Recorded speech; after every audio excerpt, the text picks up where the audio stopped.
All right then. So now what we are going to do is we are going to understand how exactly the custom exception will works. All right. So basically, the custom exception in Java, you can define your own exception classes by extending the base class called exception.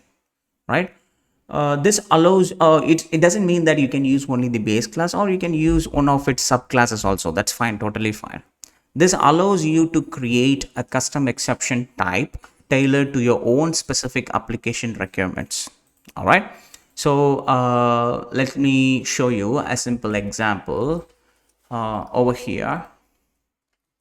I'm going to create my own class, my custom exception extends the exception class, enter, and here I'm going to call a constructor my custom exception, and I'm going to supply the string message msg, and that is going to pass to that. We need to supply that message where to our super class, which is nothing but what, your exception, right?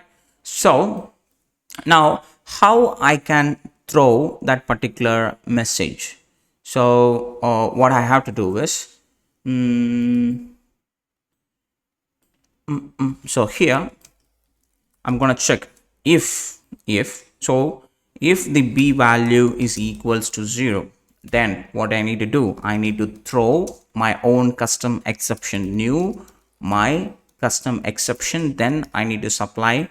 So b is equals to 0, division by 0 is not possible, something like this. All right, if not, I'm just going to print that message. All right.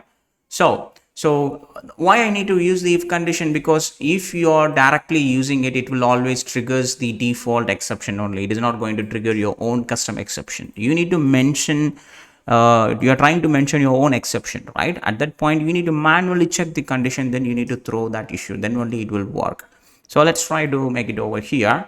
And at this point over here, I'm not going to create an exception. I'm not going to call the base class. I'm going to call my own custom exception, and I'm going to create an instance over here, because the exception which I'm throwing over here, it's need to be called at the catch, right? So save these changes, and then instead of printing this, so I'm going to get that instance and I'm going to call that get message function. So this message, whatever I'm supplying it over here, that will be printed over here. Save these changes and let me recompile this entire program.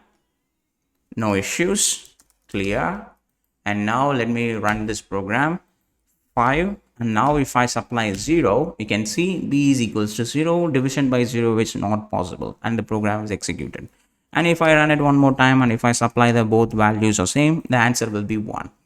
So in this example, we defined a custom exception called my custom exception that extends the exception class, which is the base class of your exception.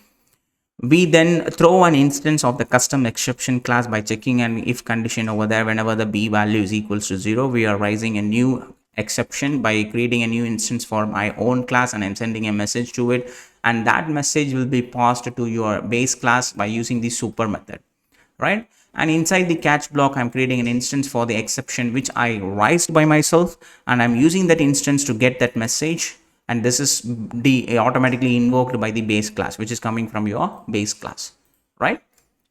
This is how you need to raise your own custom message. This is just a simple example. It's nonetheless, you can use this default division by 0, but when it comes to real case scenario, at that point the default exception will never gives you a hand for your own real case scenario situations and all those things. At that point, you need to handle all your exceptions by yourself.